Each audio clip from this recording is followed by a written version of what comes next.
आप सभी को नमस्कार। कैसे हैं आप सभी लोग? मुझे उम्मीद है कि आप सभी लोग खुश होंगे, स्वस्थ होंगे और अपने अपने कामों में व्यस्त होंगे। दोस्तों, सेफ शॉप एक प्रोडक्ट बेस्ड कंपनी है और सेफ शॉप में जब भी किसी को हम या आप प्लान दिखाने जाते हैं तो मेनली हम उसमें 3 चीज़ों का मेंशन हम करते हैं या 3 चीज़ों का हम एक्सप्लेनेशन उस व्यक्ति को जिसे हम प्लान दिखा रहे होते हैं उसे देते हैं। और सबसे पहले हम उसे बताते हैं कंपनी की प्रोफाइल के बारे में, उसके बाद से हम बताते हैं कंपनी के प्रोडक्ट्स के बारे में और उसके बाद से हम लास्टली बताते हैं कंपनी के इनकम प्लान के बारे में। और जब हम इनकम प्लान के बारे में बताते हैं तो 1000 रुपये से शुरू हुआ, 200 रुपये से शुरू हुआ ये बिज़नेस प्लान जब उसे लाखों रुपए की इनकम का एक सोर्स बताया जाता है तो सुनने वाले प्रॉस्पेक्ट को एक बार सोचना पड़ जाता है। उसका दिमाग जो 1000 वाला जो था वो लाखों रुपए की जो इनकम है उसे एक्सेस नहीं कर पाता है और तब वो सवाल पे सवाल हमसे और आपसे पूछता रहता है। और सवाल उसका एक बहुत ही मेजर होता है कि आखिर एक सूट खरीद लेने से, एक कोई प्रोडक्ट खरीद लेने से सेफ शॉप के पास इतना पैसा कहाँ से आता है। ये सवाल हमसे भी पूछा गया था और हमने भी किसी से पूछा था, यानी कि अपने सीनियर से पूछा था। हो सकता है आपसे भी किसी ने पूछा हो या आपने भी कभी किसी से पूछा हो। तो दोस्तों, आज हम इस ट्यूटोरियल में जानेंगे कि आखिर एक सूट या एक कोई प्रोडक्ट लेकर के सेफ शॉप में काम करने से 200 रुपये से लेकर के ये लाखों रुपए की इनकम कैसे जनरेट होती है। तो ज़्यादा देर न करते हुए चलते हैं ट्यूटोरियल की तरफ और जानते हैं पूरे प्रोसेस को।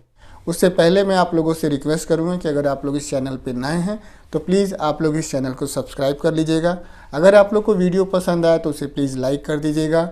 कोई आपका मन में सवाल हो तो उसे कमेंट करिएगा। साथ ही साथ ये भी ज़रूर बताइएगा कि आप किस शहर से, किस लेवल पे, किस नाम के व्यक्ति इस ट्यूटोरियल को देख रहे हैं, क्योंकि इसको बताने से, इसको जानने से बहुत सारे ऐसे साथी जो नए हैं या जो पुराने हैं उन्हें भी मदद मिलती है जानने में और ये समझने में कि हमारे शहर में किस लेवल पे किस व्यक्ति, कौन सा व्यक्ति काम कर रहा है, जिससे कि काफ़ी मदद मिलती है बिज़नेस को डेवलप करने में।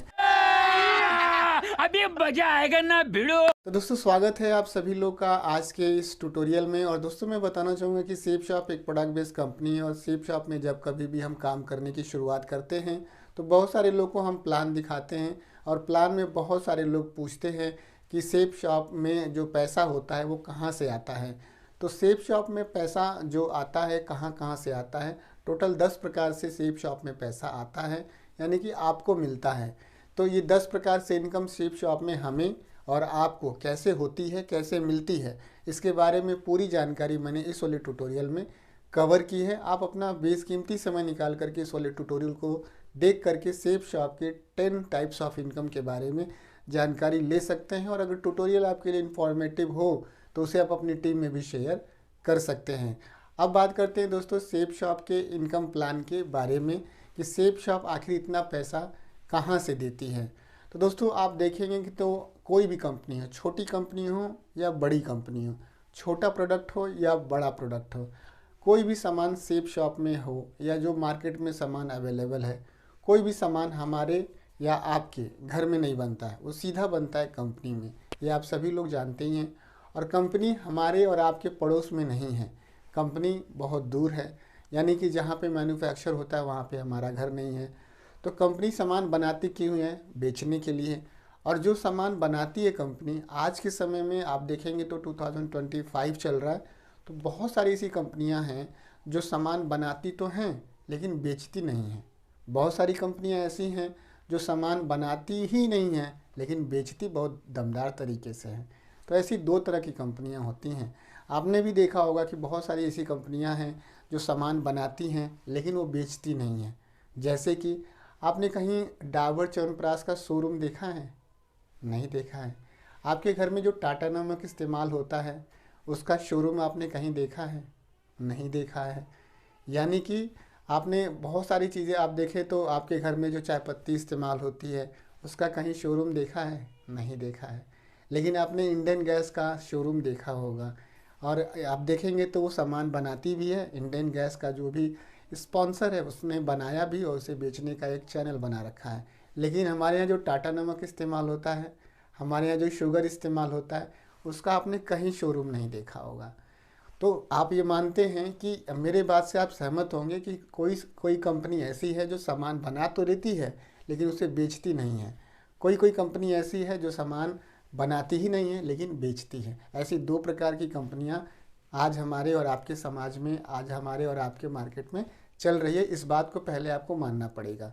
तो इस बात से अगर आप मानने को तैयार हैं तो आप ऐसे देखेंगे तो फिर इन्हें फ़ायदा क्या है? तो फ़ायदा वही है जो हमें और आपको दिखाई दे रहा है। आप देखेंगे तो जो टाटा नमक है, आप देख सकते हैं कि आप जो टाटा नमक है वो सामान बनाता नहीं है, सामान सॉरी बेचता नहीं है, वो केवल बना देता है। बनाने के बाद से वो उनके पास अपने जो प्रमोटर्स हैं, उनके जो अपने एम्प्लॉयज़ हैं वो प्रमोटर्स हैं, कुछ मार्केटिंग डिपार्टमेंट में हैं, तो वो प्रमोटर से डील करते हैं, कोलैबोरेट करते हैं, उनसे टाई अप करते हैं, पार्टनरशिप करते हैं। उसके बाद से आप देखेंगे तो चैनल वाइज सामान हमारे और आप तक पहुंचता है, लेकिन कहीं पर भी हमारे आपके शहर में उसका शोरूम नहीं है, उसका आउटलेट नहीं है। वो रिटेल मार्केट से ही आपको हमको लेना है। तो इस तरह से एक समझा जाता है कि ये कंपनी तो सामान बनाती तो है लेकिन बेचती नहीं है। आप देखेंगे प्रमोट करने वाली कंपनियां बहुत सी हैं, बहुत सारे जो टूल्स हैं, जो माध्यम है जहाँ से वो प्रमोट होता है टाटा नमक, लेकिन बिकता बस एक ही जगह है, दुकान पे। उसका कहीं शोरूम नहीं, आपने देखा होगा। तो आप इसको समझेंगे तो वो कंपनी वाले बना करके आप देखेंगे तो एरिया डिस्ट्रीब्यूटर्स प्रमोटर्स को दे देते हैं। उसके बाद से वो आप देखेंगे तो स्टॉकिस्ट के पास भी जाता है, उसके बाद से आप देखेंगे तो रिटेलर के पास भी जाता है और फाइनली हमारे और आपके पास आता है। इसी तरह से आप शेप शॉप में भी देखेंगे या ई कॉमर्स का जो प्लेटफॉर्म है वहाँ पर देखेंगे कि ये ई कॉमर्स वाले जो हैं, यानी कि जो ऑनलाइन सामान बेच रहे हैं आजकल, प्रमोट कर रहे हैं या बेच रहे हैं, तो ये बेचते कम है, प्रमोट ज़्यादा करते हैं। तो प्रमोट करने के बाद से ही बिकता है सामान, सही ना।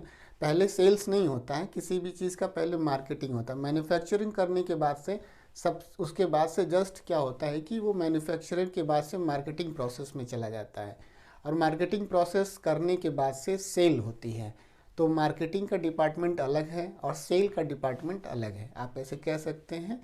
तो ये चीज़ आप किसी एमआर से समझ सकते हैं। किसी मेडिकल कंपनी में काम कर रहा है एमआर, इसका सबसे बढ़िया एग्जांपल है कि किसी भी कंपनी जैसे सिप्ला है, जाइडस है या मैनकाइंड है, तो इसका एक जो है एक एमआर होता है। एमआर होता है, डॉक्टर के पास जाता है, उनसे अपॉइंटमेंट लेता है।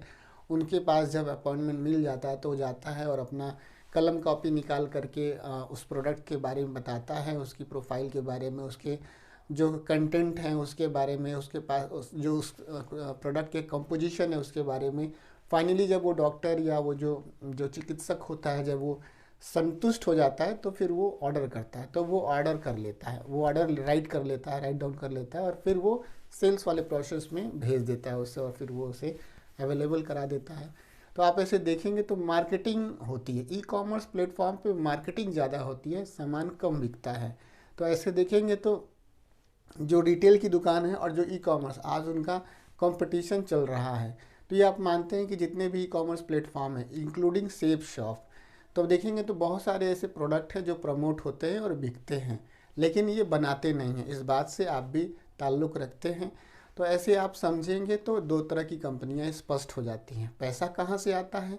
तो आप देखेंगे तो ट्रेडिशनल मार्केट, जो हम पहले की बात कर रहे थे, ट्रेडिशनल मार्केट में जो कंपनियां सामान बनाती हैं बेचती नहीं हैं। तो ट्रेडिशनल मार्केट में जब हम पहले की बात करें तो इस तरह से कुछ ट्रेडिशनल मार्केट का सेटअप था। पहले ऐसा था कि जो कंपनी होती थी तो कंपनी सामान बना देती थी, और कंपनी सामान बनाने के बाद से आप देखेंगे तो उसमें कॉस्ट, जैसे किसी भी प्रोडक्ट का कॉस्ट 100 रुपये हो जाता था, बनाने में खर्चा 35 रुपये हो जाता था, सॉरी, तो मैन्युफैक्चरर के यहाँ से वो 35 रुपये में बन के निकलता था। फिर वहाँ से आप देखें तो यहाँ पे लिखा है CFA एजेंट के पास चला जाता था, उसके बाद से डिस्ट्रीब्यूटर के पास चला जाता था, डिस्ट्रीब्यूटर उसे जो है गोदाम वगैरह के में रख करके अपना डिस्ट्रीब्यूट करता था। फिर वहाँ से डीलर के पास चला जाता था, फिर वहाँ से रिटेलर यानी कि दुकानदार वाले भाई साहब के पास, और फाइनली आता है हमारे और आपके पास यानी कि कस्टमर के पास। आप देखेंगे तो जो सामान कंपनी से बन के निकलता है 35 रुपये में, वही सामान हमें आपको मिलता है 100% MRP पे। और इन बीच में जो भाई साहब लोग हैं, CFA agent, distributor, dealer, retailer, ये 65 रुपये इन्हीं के बीच में जो है आप देखेंगे तो ये खर्च हो जाता है। तो देखेंगे तो ये ट्रेडिशनल प्रोसेस है। और आप देखेंगे तो हर खरीदने बेचने को ही लेकर के नहीं, हर प्रकार की जो पुरानी प्रक्रिया थी उसे सरकार ने शट आउट किया है, उसका एक शॉर्ट टर्म निकाला। जैसे कि आप देखेंगे तो रेलवे का पहले रिजर्वेशन होता था, तो आप इस बात को मानेंगे कि हम लोग 11 बजे ही लाइन में जाके लग जाया करते थे, लंबी लाइन लगती थी, फिर जा कर के हमें जो हमारा काउंटर पे नंबर आता था, फिर वहाँ पे हमें पता चलता था कि हमारी सीट कंफर्म हुई या हमें आरएसी मिल रही है या हमें वेटिंग मिल रही है या हमें मिल ही नहीं रही है। तो काफ़ी देर के बाद मिलता था, फिर वहाँ से हम घर आते थे। तो आप इसी तरह से रिचार्ज वाले प्रोसेस में आप देखेंगे तो रिचार्ज में भी एक लंबी प्रक्रिया थी। हम जाते थे, कूपन मिलता था, उसे पैसा देते थे और कूपन मिलता था, कूपन को स्क्रैच करके फिर हम उसे रिचार्ज करते थे, फिर बात करते थे। तो इन 2-3 तरीके और भी बहुत सारे तरीके हैं जिनमें कि लंबी प्रक्रिया थी और उसे जो है समय के साथ बदलाव हुआ तो उसमें शॉर्ट आउट हुआ। तो आप देखेंगे तो खरीदने बेचने के तरीके में भी बदलाव हुआ। तो ये जो ट्रेडिशनल मार्केट आपको स्क्रीन पे दिखाई दे रहा है, इस ट्रेडिशनल मार्केट का भी एक तोड़ आया और इसे भारत सरकार ने इसे क्या किया कि इसे शॉर्ट आउट किया और इसका शॉर्ट टर्म निकाला। इसमें क्या हुआ कि आप देखेंगे तो ये मैन्युफैक्चरर के पास से डायरेक्ट ये चला जाता है जो है ये कस्टमर के पास। तो कस्टमर क्या करता है, कस्टमर को लेने के बाद से क्या होता है कि जब मिल जाता है मैन्युफैक्चरर से डायरेक्ट कस्टमर के पास चला जाता है तो एसोसिएट को मिलता है 65 रुपये। आप देखेंगे तो बेचने से उस प्रोडक्ट को, जिस प्रोडक्ट को बेचने से 65 रुपये की बचत होती थी इन सारे लोगों को, तो वही प्रोडक्ट अब बिक रहा है तो एसोसिएट को 65 रुपये बच रहा है। तो अब आप कहेंगे कि 65 रुपये बच रहा है तो फिर तो और सस्ता सामान ई कॉमर्स प्लेटफॉर्म पे मिलना चाहिए। तो दोस्तों मैं बताना चाहूँगा कि जो एसोसिएट है वो किसी न किसी प्लेटफॉर्म के माध्यम से आपको सामान अवेलेबल करा रहा है। बात सही है, ऐसा तो नहीं कि एसोसिएट डायरेक्ट कंपनी ने एसोसिएट के घर पे सामान भेज दिया, नहीं। एक बना बनाया सेटअप है, जैसे सेफ शॉप है तो बना बनाया एक प्लेटफॉर्म है, ऑनलाइन प्लेटफॉर्म है जहाँ पे सामान आता है, यानी कि मैन्युफैक्चरर सामान भेजता है और वहाँ से जुड़े हैं हम और आप, यानी कि डायरेक्ट सेलर जुड़ा है। तो हमारे नाम पे कंपनी में सामान आता है या इनकम आती है 65 रुपये की, तो वहाँ से हमें और आपको काम करने का पैसा मिलता है। तो आप देखेंगे तो 65 रुपये आता है, तो 65 रुपये हमें डायरेक्टली नहीं मिलता है, क्योंकि अगर हमें डायरेक्टली मिले तो हमारा बोनस कमीशन पे आउट बढ़ जाएगा और हमें डायरेक्ट मिलने लगे तो कस्टमर को और सस्ता सामान मिलने लगेगा। लेकिन यहीं पे समझने वाली बात है कि ऐसा क्यों नहीं होता, क्योंकि इन सारी प्रक्रियाओं के लिए लाइसेंस की ज़रूरत होती है, सेटअप की ज़रूरत होती है, कर्मचारियों की ज़रूरत होती है। क्योंकि आप देखेंगे तो कस्टमर को प्रोडक्ट देना ही प्रायोरिटी नहीं है, कस्टमर को प्रोडक्ट देने के बाद से होने वाली जो समस्याएं हैं, जो आवश्यकताएं हैं, उसकी क्वायरी को, कंप्लेन को सॉल्व करना भी हमारी प्राथमिकता में आता है। यानी कि प्रोडक्ट को सेल करना और कस्टमर को सर्विस देना, ये दोनों चीज़ें प्रोडक्ट को देने के बाद से, यानी कि उस कस्टमर को देने के बाद से ये दोनों सर्विस हमें देना पड़ता है। और हम ठहरे डायरेक्ट सेलर, तो डायरेक्ट सेलर अब प्रोडक्ट देगा, प्रोडक्ट मंगवाएगा, अपने यहाँ इकट्ठा करेगा, फिर उसे सर्विस भी देगा। तो ये थोड़ा एक डायरेक्ट सेलर के लिए, एसोसिएट के लिए मुश्किल काम है। इसी काम को आसान किया सेफ शॉप ने। सेफ शॉप ने एक प्लेटफॉर्म बनाया हमारे और आपके लिए और साथ ही साथ कस्टमर के लिए। तो उन्होंने लाइसेंस लिया, उन्होंने अपने सारे डॉक्यूमेंट जमा किए, उन्होंने वेयर हाउस बनाया, उन्होंने कंपनी बनाई, उन्होंने अपने कर्मचारी रखे, उन्होंने बहुत सारे सिस्टम दिया हमारे और आपकी सुविधा के लिए और कस्टमर की सुविधा के लिए। तो उन्होंने इन सारी व्यवस्थाओं में वो 65 रुपये कुछ यूज़ कर लिया और उसी यूज़ में से उन्होंने आपको और हमको व्यवस्था दी और उसी व्यवस्था के माध्यम से हम और आप जो सामान है वो कस्टमर तक पहुंचा रहे हैं। तो इसमें बुरा क्या है? अगर मान लीजिए कि हमें दुकान खोल करके सामान बेचना हो और हमें वहाँ पे 50 रुपये फ़ायदा है और कहीं पर दुकान खोलना ही ना हो और वहाँ पे 10 रुपये कम यानी कि 40 रुपये फ़ायदा हो, तो आप कौन सा बिज़नेस करना चाहेंगे? दोबारा सुनिए, कहीं पर हमें दुकान खोल करके 50 रुपये किसी सामान को बेचने के बाद से 50 रुपये का फ़ायदा है, वो वाला काम हम करेंगे कि कहीं पे दुकान खोलना ही नहीं है, वहाँ पे सामान बेचने के बाद से 40 रुपये का फ़ायदा है? तो मुझे लगता है या आपको लगता होगा कि 40 रुपये वाले में ज़्यादा सुकून है, क्योंकि बिजली का खर्चा, ज़मीन का किराया और ग्राहक के आने की टेंशन, नहीं आने की टेंशन, ये सारी टेंशन हम लोग की ख़त्म हो जाती है मात्र 10 रुपये में। ठीक है, तो 40 रुपये तो हमें मिल रहा है ना, तो वही काम हमें आपको करने को मिल रहा है सेफ शॉप में। तो ये मार्जिन इनकम यहाँ से जनरेट होती है, तो पैसा यहाँ से मिलता है। अब कोई सामान आदमी ने खरीदा, कोई भी व्यक्ति ने सामान खरीदा, आप जान लीजिए कि जिस मोबाइल से आप ये ट्यूटोरियल देख रहे हैं, ये ट्यूटोरियल भी जिस मोबाइल से देख रहे हैं, वो मोबाइल अगर 12,000 का है तो उसमें 35% आप कर लीजिएगा। 12,000 का 35% जो कोई भी अमाउंट निकल के आता है, मात्र उतने रुपए का ही आपका सामान है। ये आप चीज़ अच्छी तरह से जान लीजिएगा कि अगर किसी का मोबाइल 10,000 का है तो एक्चुअल में उसका मोबाइल की कीमत 3500 रुपये है। वो तो ग्राहक को प्राप्त करने की, यानी कि क्रय मूल्य है। जो आप देखेंगे तो ग्राहक के लिए क्रय मूल्य है और बेचने वाले के लिए सेल्स अमाउंट है वो।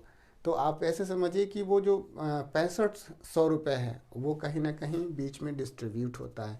और यही पैसा, मान लीजिए कि एक सामान खरीदने पे या बेचने पे अगर 6500 रुपये बच रहा है 10,000 के प्रोडक्ट में, तो आप देखेंगे तो यही 6500 रुपये जो है ऊपर से नीचे हर जगह डिस्ट्रीब्यूट हो रहा है। वो अपने अपने हिसाब से सब में डिस्ट्रीब्यूट हो रहा है। और ये पैसा एक ह्यूज अमाउंट में, जब बड़ा काम होता है टीम वर्क के माध्यम से, तो यही पैसा आप देखेंगे तो बहुत बड़ा अमाउंट एक दिन बनता है और यही पैसा हमें आपको मिलता है। और साफ साफ एक बात मैं यहाँ कह दूँ कि काम का ही दाम मिलता है, बिना काम किए दाम नहीं मिलता है। तो ये ट्यूटोरियल मैंने इसलिए आप लोग को बताने की कोशिश की कि थोड़ा फ़र्क समझें आप कि ट्रेडिशनल मार्केट क्या है और आज का जो सेफ शॉप का जो ऑनलाइन मार्केट है वो क्या है। थोड़ा सा फ़र्क समझें आप कि आखिर जो सामान बनाने वाली कंपनी होती है वो सामान क्या बेचती है, और जो सामान बेच रही है वो सामान बनाती क्यों नहीं है। तो दो तरह की कंपनियों का भी मैंने इस ट्यूटोरियल में डिफ्रेंशिएट करके आपको बताया। ट्यूटोरियल आपको समझ में आया कि नहीं आया, ये ज़रूर जो है बताइएगा, क्योंकि इस तरह के नॉलेजेबल ट्यूटोरियल मैं बनाने की कोशिश करता हूँ इस प्लेटफॉर्म पे, ताकि अंतर समझ में आए। जो अन्य जगह पे नहीं समझ में आता वो यहाँ पे समझ में आए। तो दोस्तों, आई होप ये ट्यूटोरियल आप लोगों को अच्छा लगा होगा। अगर अच्छा लगे तो इसे टीम में भी जो करना ना भूलिएगा। तो दोस्तों, ये कुछ ट्यूटोरियल था जिसे मैंने अपने विवेक के हिसाब से बनाने की कोशिश की, आप लोग को बताने की कोशिश की। आप लोग अगर इस प्लेटफॉर्म पे नए हैं तो प्लीज़ आप लोग इस चैनल को सब्सक्राइब कर लीजिएगा। साथ ही साथ आप मेरा फेसबुक पेज DS मानवेंद्र, उसे भी जाके फेसबुक पे फॉलो कर लीजिएगा, क्योंकि बहुत सारा ऐसा कंटेंट है जो कि मैं यूट्यूब पे अपलोड नहीं कर सकता लेकिन फेसबुक पे अपलोड कर सकता हूँ। और दोस्तों, आप लोग अपना नाम, किस शहर से हैं आप लोग और किस लेवल पे काम कर रहे हैं, ये भी आप लोग ज़रूर बताइएगा, क्योंकि यह जान जाने से एक नया व्यक्ति जो आपके शहर में काम कर रहा होता है या करना चाहता है उसे काफ़ी मदद मिलती है बिज़नेस को डेवलप करने में। ट्यूटोरियल कैसा लगा आप लोग कमेंट बॉक्स में लिख करके ज़रूर बताइएगा। वीडियो अगर पसंद आया हो तो उसे प्लीज़ लाइक कर दीजिएगा। आप सभी ने अपना बेशकीमती समय दिया इस ट्यूटोरियल को वॉच करने के लिए, आप सभी का बहुत बहुत धन्यवाद। थैंक यू दोस्तों, नमस्कार, wish you all the best and go diamond. जय हो सेफ शॉप, जय हो अपलाइन, जय हो महागुरु।